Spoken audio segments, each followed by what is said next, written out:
Buenos días, hermanos. Vamos a dar inicio a nuestro servicio de esta mañana, de este domingo 7 de junio. Bien, hermanos, vamos a dar inicio poniendo en manos de Dios este servicio. Les invito a orar, hermanos. Padre Celestial, muchas gracias, mi Dios, te damos por la oportunidad que nos brindas de estar nuevamente aquí alabándote y glorificándote, Señor. Gracias, Señor, por la oportunidad que nos brindas de usar este medio electrónico para poder seguir alimentándonos de tu palabra, Señor. Gracias, Padre. Bendice a mis hermanos que están escuchando. Y, Padre, todo lo que hagamos, bendícelo. Y, Señor, esta primera parte, que tú seas quien la lleve a cabo, Señor. Y igualmente, mi hermano que traerá la predicación, que sea palabra tuya la que nos hable, Señor. Gracias, Padre, todo te lo pedimos en Cristo Jesús. Amén. Bien, hermanos, vamos ahora a alabar a nuestro Dios. Vamos a alabar a nuestro Dios con el canto Al estar aquí.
Bien, hermanos, después de este canto, vamos ahora a continuar alabando a nuestro Dios, ahora con el canto Tu Fidelidad.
hermanos, vamos ahora, mis hermanos, a tener una lectura bíblica, la cual se encuentra en Salmo capítulo 10, Salmo 10.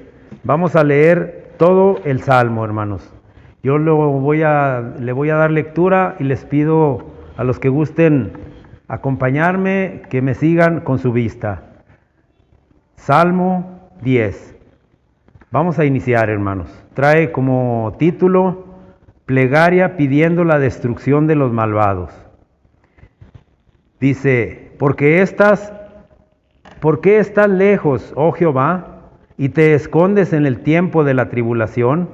Con arrogancia el malo persigue al pobre, será atrapado en los artificios que ha ideado, porque el malo se jacta del deseo de su alma, bendice al codicioso y desprecia a Jehová. El malo, por la altivez de su rostro, no busca a Dios, no hay Dios en ninguno de sus pensamientos. Sus caminos son torcidos en todo tiempo, tus juicios los tiene muy lejos de su vista, a todos sus adversarios desprecia. Dice en su corazón, no seré movido jamás, nunca me alcanzará el infortunio. Llena está su boca de maldición y de engaños y fraude, debajo de su lengua hay vejación y maldad. Se sienta en acecho cerca de las aldeas, en escondrijos mata al inocente. Sus ojos están acechando al desválido.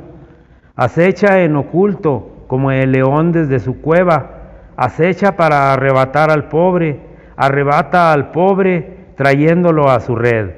Se encoge, se agacha, y caen en sus fuertes garras muchos desdichados. Dice en su corazón, Dios ha olvidado, ha encubierto su rostro, nunca lo verá. Levántate, oh Jehová Dios, alza tu mano, no te olvides de los pobres. ¿Por qué desprecia el malo a Dios? En su corazón ha dicho, tú no lo inquirirás. Tú lo has visto, porque miras el trabajo y la vejación para dar la recompensa con tu mano. A ti se acoge el desválido, tú eres el amparo del huérfano. Quebranta tú el brazo del inicuo y persigue la maldad del malo hasta que no halles ninguna. Jehová es rey eternamente y para siempre. De su tierra han perecido las naciones. El deseo de los humildes oíste, oh Jehová. Tú dispones su corazón y haces atento tu oído, para juzgar al huérfano y al oprimido, a fin de que no vuelva más a hacer violencia el hombre de la tierra. Bien, hermano, así termina este salmo. Vamos a continuar alabando a nuestro Dios, ahora con el canto, porque tú eres bueno.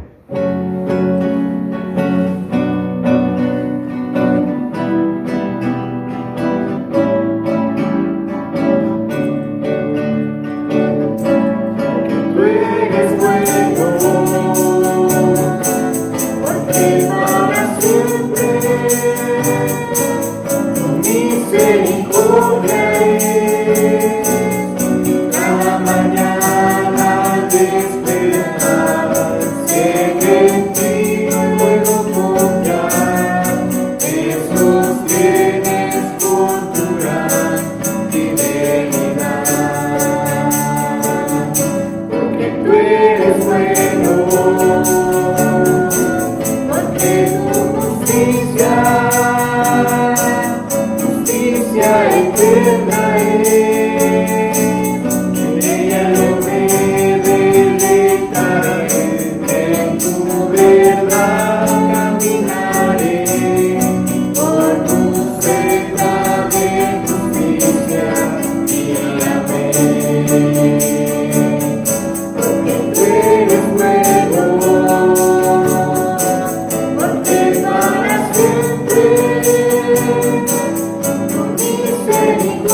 Bien, hermanos, después de este canto vamos ahora a continuar alabando a nuestro Dios con el Salmo 48.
Bien, hermanos, vamos ahora a tener una lectura bíblica en la cual estará basado el mensaje de esta mañana.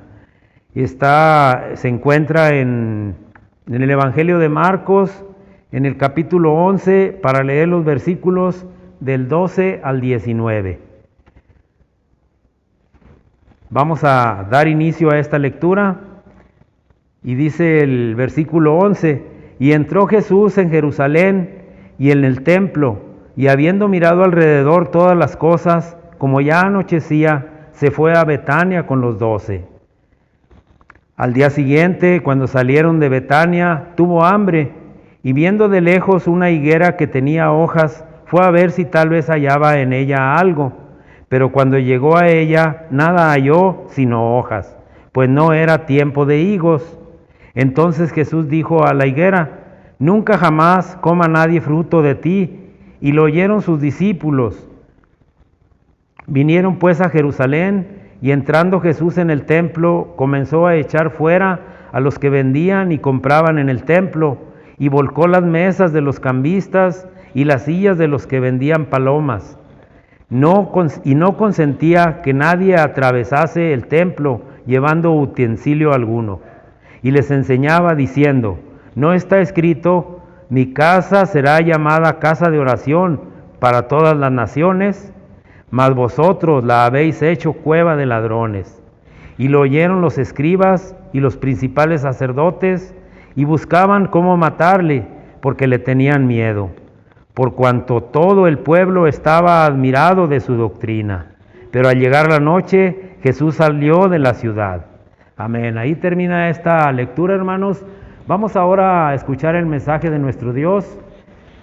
Dios les bendiga, hermanos. ¿Qué tal, mis hermanos? Muy buenos días. Estamos otra vez por aquí, por medio de estos medios, llevando la palabra de Dios con ustedes, y pues deseando, hermanos, que ya pronto podamos nuevamente estar juntos, alabando a nuestro Señor, reunidos como lo hacíamos anteriormente. Primeramente Dios, esperemos que Él pues pueda tener misericordia de nosotros en medio de esta pandemia, mis hermanos, que nos ayude a ser sabios, a que guíe a las autoridades, a las personas, a ser prudentes, y pues que también Él por su misericordia sane pues nuestras naciones, no solo la de México, sino las del mundo entero. Pero bueno, mis hermanos, mientras pasa todo esto, seguimos alabando al Señor, seguimos conociéndolo más, seguimos estudiando su palabra y rogándole que nos conceda el milagro de creerla y abrazarla en nuestros corazones. Hemos estado predicando a lo largo de Marcos, hermanos. Ya estamos en el capítulo 11, estamos ya en el umbral del final de este evangelio, hermanos. Y hemos dicho a lo largo de todos estos meses que Marcos está narrando un nuevo éxodo. Entonces estuvimos haciendo algunos paralelismos a lo largo de los primeros capítulos, después en la parte de la mitad, donde Marcos enseña el modelo del verdadero discipulado, y ahora estamos viendo cómo Jesús está haciendo su entrada triunfal a Jerusalén y está próximo a ser crucificado. Hermanos, nuestro pasaje de esta mañana también nos enseña cómo Jesús está llevando a cabo un nuevo éxodo, y vamos a leer ahí juntos nuevamente el versículo 12 hasta el versículo 14. Dice así: al día siguiente, cuando salieron de Betania, tuvo hambre, y viendo de lejos una higuera que tenía hojas, fue a ver si tal vez hallaba en ella algo.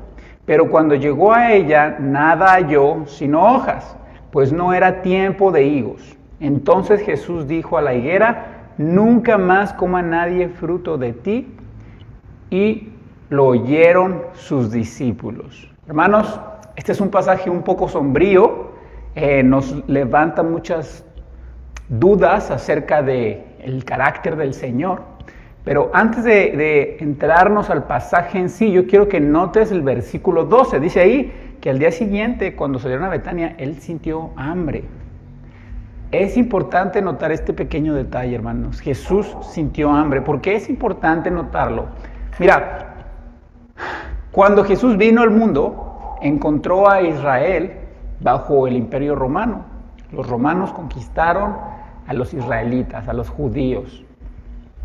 Lo interesante es que antes de que el Imperio Romano viniera, el Imperio griego estuvo dominando toda esta zona del mundo conocido. Yo estoy seguro que ha escuchado a Carlomagno. Entonces él fue el que junto con su ejército conquistó todas estas grandes porciones de tierra, pero después llegó el Imperio Romano. Mis hermanos, algo interesante que pasó es que aunque Roma ahora gobernaba, toda la cultura y la filosofía que tenían los griegos y que llevaron en su imperio, de cierta manera permeó en el Imperio Romano, y los romanos se empaparon de la filosofía de los griegos, específicamente la filosofía helenista, que pues data del tiempo contemporáneo a Jesús e incluso antes de Jesús. Ahora, ¿por qué te estoy diciendo esto? Porque en la cultura helenista había algo que se llamaba dualismo, ¿no?, entre lo material y lo inmaterial. Lo inmaterial se le conocía como idealista, entonces todo lo bueno era inmaterial y la materia automáticamente era mala. Entonces, algunos que empezaron a creer en el cristianismo mezclaron la cultura helenista con las doctrinas de la Biblia, y entonces empezaron a creer que Jesús no podía haber venido en carne, porque la carne es mala, lo material es malo. ¿Cómo es posible que Jesús se haya hecho hombre? Eso no es posible. Quiere decir entonces que empezaron a interpretar las escrituras de una manera que se acomodara a las creencias de la filosofía helenista. Y terminaron diciendo: no, Jesús no se hizo hombre, fue un espíritu y simplemente es una representación de él. Dios no puede hacerse carne, no se puede encarnar, porque entonces sería malo. Y mira, justamente por eso, primera de Juan 4, del 1 al 3, encontramos estos versículos. Amados, no creáis a todo espíritu, sino probad los espíritus si son de Dios, porque muchos falsos profetas han salido por el mundo. En esto conoced el Espíritu de Dios. Todo espíritu que confiesa que Jesucristo ha venido en carne es de Dios. Y todo espíritu que no confiesa que Jesucristo ha venido en carne no es de Dios. Este es el espíritu del anticristo, el cual vosotros habéis oído que viene y que ahora ya está en el mundo. Porque Juan está hablando acerca de la encarnación del Señor, porque los helenistas, hermanos, habían metido sus enseñanzas filosóficas y habían querido distorsionar la encarnación del Señor Jesucristo. Ahora, ¿por qué nos detuvimos un momento a hablar de este detalle del pasaje? En primer lugar, hermanos, porque las herejías que encontramos en la actualidad, pues realmente no son muy modernas, no son nuevas. Siempre ha habido herejías que han atacado la verdad de las Escrituras. Hermanos, y la iglesia siempre ha permanecido fiel en defenderlas. Y por otro lado, mis hermanos, tiene un principio práctico. Dado que los helenistas pensaban que lo material era malo y lo espiritual, lo místico era bueno, eso los llevó tiempo después a la iglesia cristiana a creer en el ascetismo. El ascetismo es esta idea que la sociedad es mala y corrompe al hombre que es bueno. Por lo tanto, hay que huir de la sociedad. Hay que irse por allá al desierto, a estar solos y no tener ninguna clase de relación con las personas para poder mantenerse en un estado de pureza ideal. Entonces, las personas empezaron a creer que alejarse de los demás, vivir como ermitaños, era más santo y digno del Señor que vivir una vida en comunidad. Y eso es completamente contrario, al igual que el dualismo, a la enseñanza de las Escrituras, porque la vida cristiana se vive en comunidad. Pero otra vez, ese error entró porque los cristianos empezaron a mezclar las doctrinas de la palabra de Dios con la enseñanza del mundo. Y hermanos, la vida cristiana se vive en comunidad, pero también esos tipos de enseñanzas daban a entender que Dios no es un Dios que está con su pueblo. Es un Dios santo que está completamente apartado y que es completamente independiente de las vidas que los creyentes viven en este mundo. Y eso es una gran mentira. Y es un gran tropiezo para la vida cristiana. Porque ve cómo está Jesús experimentando lo que tú y yo experimentamos. El Señor tuvo hambre, se sintió triste, experimentó cansancio, fue traicionado, se desanimó. Hermanos, nosotros creemos y seguimos en un Dios que conoce nuestros padecimientos. No es un Dios que está allá lejos, recluido en el cielo y que de vez en cuando echa un vistazo aquí abajo en la tierra. No. El Señor mora con su pueblo. El Señor es un Dios cercano y es un Dios empático a las necesidades y sufrimientos de su iglesia. Dios es un Dios que está cerca y es un Dios sensible a las necesidades y al dolor que su pueblo puede llegar a experimentar. Ahora sí vamos a entrar a nuestro pasaje. Dice por ahí que esta experimentación de hambre fue lo que llevó a Jesús a buscar algo de fruto en esta higuera que estaba reverdeciendo, que estaba bastante frondosa. Y este pasaje, hermanos, nos puede llevar a cuestionar un poco acerca de lo que Jesús está diciendo acerca de sí mismo y también de su propio carácter. Porque las semanas pasadas estuvimos hablando acerca de la omnisciencia de Dios. Entonces Jesús tiene hambre y va a ver si en esta higuera hay algo de comida y no encuentra nada. Y todas las cosas salen un poco peor porque Marcos se encarga de escribir ahí, bueno, es que no encontró nada porque no era temporada de higos. Entonces, hermanos, esto nos genera un problema porque Jesús es omnisciente. Si es omnisciente, ¿por qué fue a buscar algo que sabe que no está ahí? ¿Y cómo se supone que es omnisciente y no sabe que no tiene fruto? Y peor aún, no sabe que no es temporada de higos. ¿Por qué Jesús maldice a una higuera que no tiene la culpa de que no sea temporada de higos?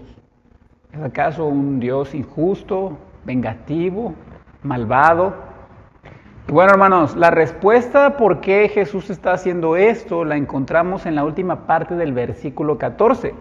Fíjate bien cómo dice ahí, y lo oyeron sus discípulos. Mis hermanos, Jesús está utilizando esta higuera para exponer, para simbolizar el castigo que está a punto de sufrir Jerusalén. La higuera representa o simboliza a Israel, un Israel aparentemente frondoso, pero que no tiene fruto. Y por eso este simbolismo de la higuera está próximo a su entrada y posteriormente a limpiar el templo. Porque Jesús va a encontrar lo mismo en el templo que encuentra en esta higuera frondosa. Mira, hermano, cómo en el Antiguo Testamento muchas veces se utiliza la idea de higos y de higuera para hablar acerca de lo infructífero que es Israel y también para hablar acerca de juicios venideros hacia la nación.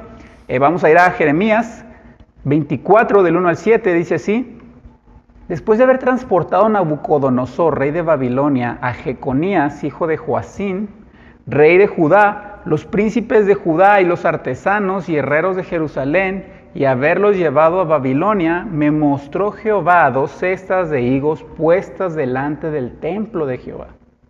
Una cesta tenía higos muy buenos, como brevas, y la otra cesta tenía higos muy malos, que de malos no se podían comer. Y me dijo Jehová, ¿qué ves tú, Jeremías? Y le dije, higos muy buenos y malos, muy malos, que de malos no se pueden comer. Y vino mi palabra de Jehová diciendo, así ha dicho Jehová, Dios de Israel, como estos higos buenos, así miraré a los transportados de Judá, a los cuales eché de este lugar a la tierra de los caldeos para bien, porque pondré mis ojos sobre ellos para bien, y los volveré a la tierra y los edificaré y no los destruiré, los plantaré y no los arrancaré, y les daré corazón para que me conozcan que yo soy Jehová, y me serán por pueblo y yo les seré a ellos por Dios, porque se volverán a mí de todo su corazón. Entonces, hermanos, Jesús está utilizando la higuera como un simbolismo para juzgar a Israel por lo infructífero de su vida espiritual. Y más próximo a este pasaje de Jeremías, porque hay muchos que usan el mismo lenguaje para acotar la misma situación de juicio, pero más próximo a esto, mis hermanos, en Marcos, y lo vimos hace varios meses ya, Jesús está enseñando por medio de parábolas. Y entre esas parábolas está la parábola del sembrador. Y entonces la falta de fruto de Israel está demostrando que la palabra de Dios nunca moró en sus corazones. Nunca produjeron fruto porque nunca hubo cabida para la palabra de Dios en los corazones de estas personas.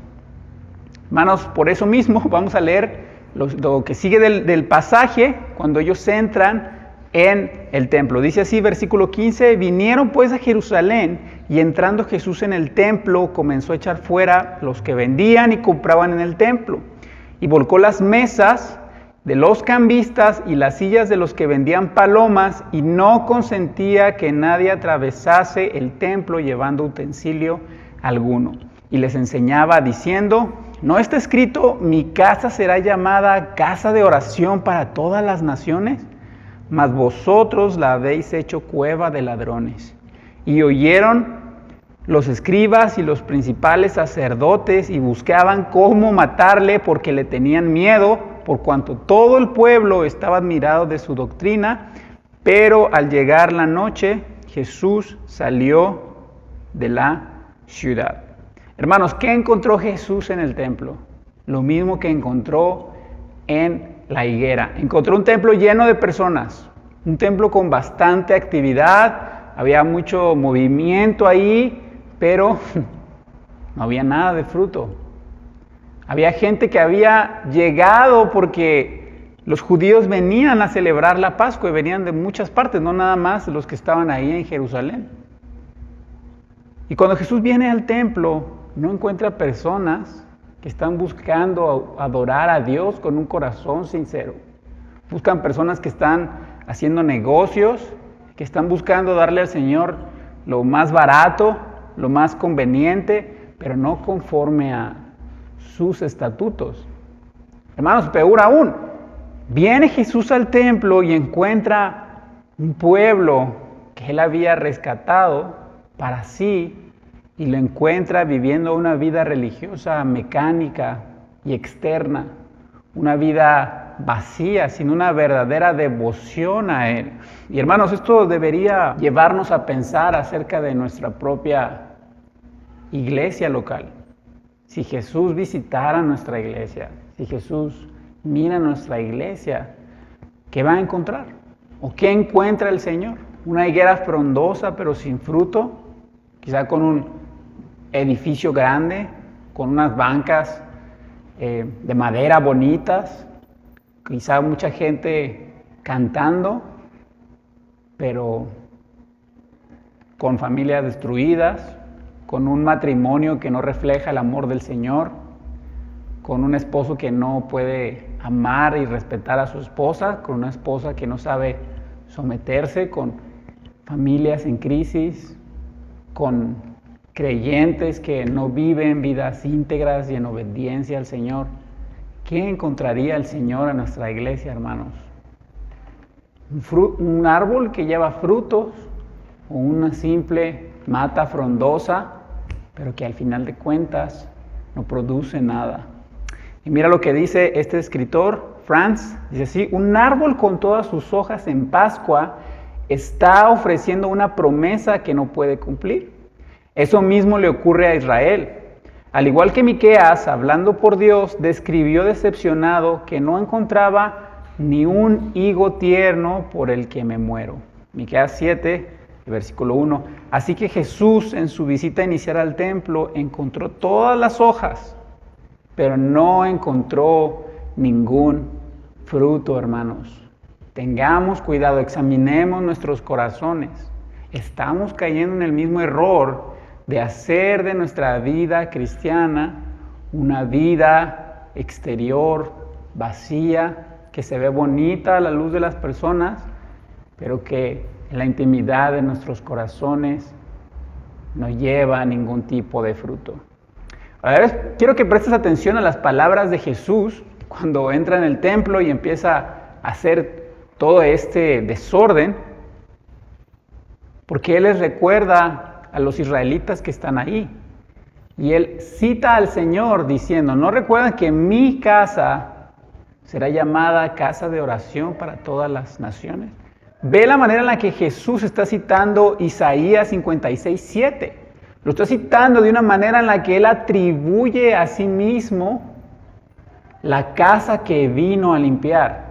Hermanos, este es un pasaje importante que debes guardar en tu corazón, en tu mente, que debes memorizar, porque allá afuera, hermanos, como decíamos al principio de nuestra predicación, hay un grupo que se hace llamar los testigos de Jehová, pero son falsos testigos del Señor, y entonces tratan de negar la deidad de Jesús. Pero Jesús está citando a Isaías y atribuyéndose a sí mismo que vino a limpiar su propio templo.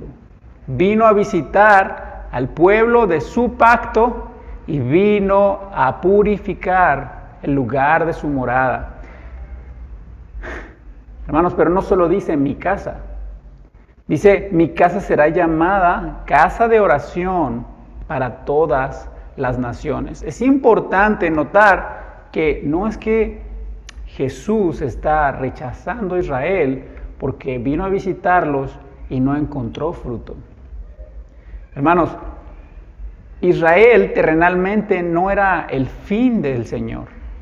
Israel era nada más un medio para lograr el verdadero fin del Señor. ¿Cuál era el fin del Señor? Ser adorado en todas las naciones, no nada más en Israel. Israel fue el pueblo escogido que Dios tomó para que fuera su siervo y fuera luz y sal a las naciones. Por eso Isaías 41, del versículo 8 al 9, dice así: pero tú, Israel, siervo mío eres, tú, Jacob, a quien yo escogí, descendencia de Abraham, mi amigo, porque te tomé de los confines de la tierra y de tierras lejanas te llamé y te dije, mi siervo eres tú, yo te escogí y no te deseché. Hermanos, Israel no era un fin en sí mismo, era el medio para lograr ese fin. ¿Cuál era? Que todas las naciones adoraran y conocieran de la fama, la gloria y la majestad del único Dios verdadero. De hecho, Gálatas dice eso, que previendo la promesa que le hacía a Abraham, le dijo, en ti serán benditas todas las familias de la tierra. Hermano, pero ve lo que pasa en Isaías 42, versículo 19 al 20, dice así, ¿quién es ciego sino mi siervo? ¿Quién es sordo como mi mensajero que envié? ¿Quién es ciego como mi escogido y ciego como el siervo de Jehová, que ve muchas cosas y no advierte, que abre los oídos y no oye? Hermanos, el siervo de Dios, Israel, no cumplió el propósito por el cual fue escogido. No logró o no fue luz a las naciones. Si bien hubo profetas que salieron a predicar o proclamar el mensaje de Dios, no llevaron la palabra del Dios verdadero, el conocimiento de Dios verdadero a los demás. Nunca hicieron labor evangelística.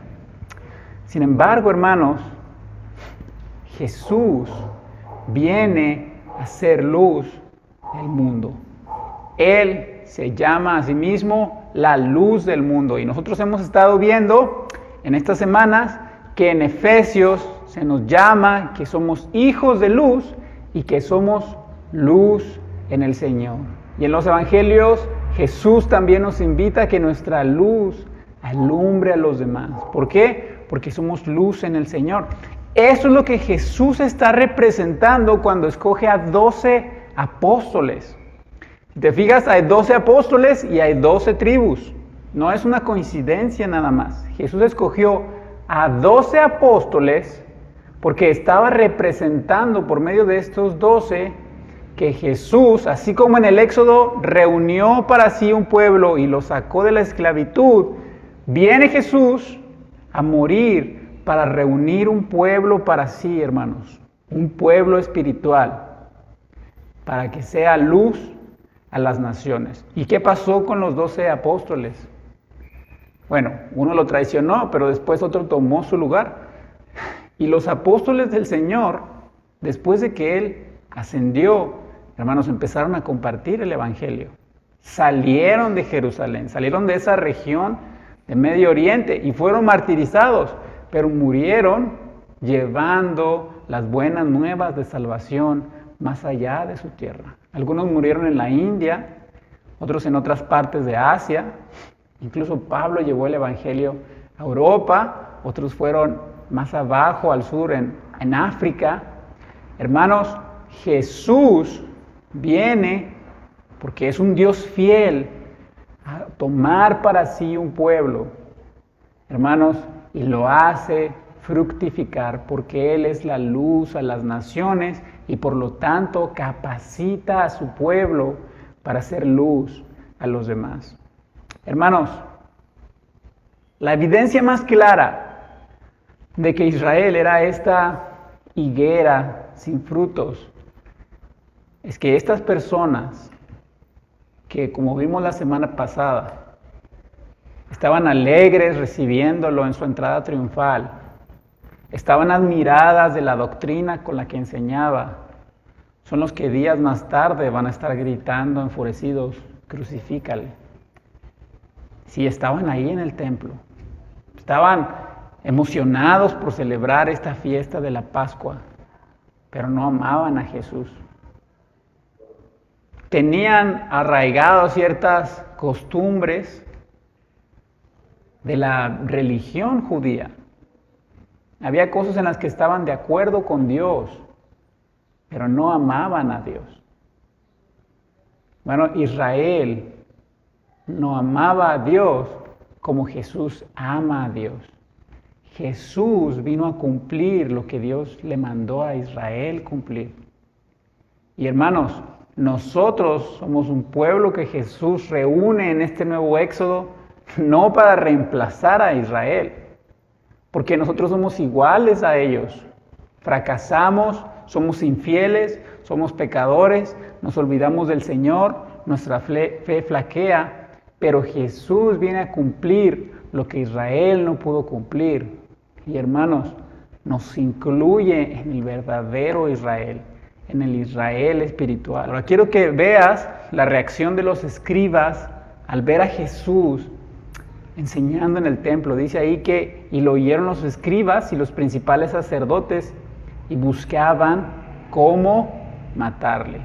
Hermanos, los israelitas no son muy diferentes que nosotros. Todo lo que tú ves en el Antiguo Testamento y su infidelidad a Dios, su falta de fe, su falta de compromiso, sus constantes reniegos, hermanos, no son exclusivos de ellos. Y estoy seguro que tú puedes ver fragmentos de tu vida espiritual, de tu vida cristiana, en estas historias, en cómo los israelitas fracasan rotundamente. Hermano, ve la actitud de los israelitas, especialmente de los escribas y líderes religiosos. En vez de reconocer su pecaminosidad, su falta de frutos, su dureza espiritual, su pobreza espiritual, su falta de discernimiento, su gran pecado, se justificaron y despreciaron a Jesús. ¿Alguna vez tú has hecho eso? Cuando empiezas tu vida en altibajos, empieza a faltar la fe, empiezan a surgir dudas y escogemos al pecado sobre el Señor. Escogemos otros refugios por encima del Señor. Escogemos nuestra propia gloria por encima de la gloria del Señor. Hermano, eso es natural en ti, tú tienes esa tendencia. No permitas que esa tendencia tome el control, hermano. Examina tu corazón y entrégate en humildad y dependencia al Señor. No cometas el mismo error que cometieron los israelitas. Porque, hermano, el juicio contra su pueblo era inminente. El Señor lo juzgó a pesar de que lo amaba con un amor fiel y verdadero. Lo mismo está para nosotros. Ahora, por un lado, en este pasaje podemos ver la severidad de Dios en contra de la infidelidad y el pecado, pero también se puede ver la bondad y la fidelidad y la misericordia y gracia de Dios hacia con su pueblo. Hermano, ve el carácter del Señor. El Señor es un Dios celoso de su propia gloria, pero es un Dios fiel a sus promesas y a su pacto. Hermano, Dios es un Dios purificador. Piensa en esto un momento. El Señor viene a purificar su morada. ¿Alguna vez quizá te has puesto a meditar en que Dios es omnisciente, omnipotente, que conoce todas las cosas, está en todo lugar, la fuerza de su poder, la grandeza de su sabiduría? Pero la joya que más brilla en la diadema del Señor es su santidad. Hermanos, si Dios no fuera santo, Dios sería un monstruo. ¿Te imaginas un Dios omnipotente, pero perverso? Un Dios omnisciente, pero arrebatado por el odio y el rencor. Imagínate un Dios que todo lo puede, pero es caprichoso y berrinchudo. Pero esa no es la realidad del Señor.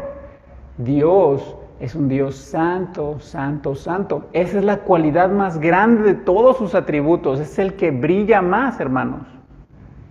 Y ese Dios santo vino a purificar su morada en medio de su pueblo. Hermanos, nuestro Dios es un Dios purificador. Y Dios conoce nuestra inclinación a pecar, a olvidarnos de Él. Pero todo lo que nosotros no somos, Dios sí es. Dios es puro, Dios es justo, Dios es fiel y nos compró y nos reunió para sí, para hacernos participantes de su naturaleza divina.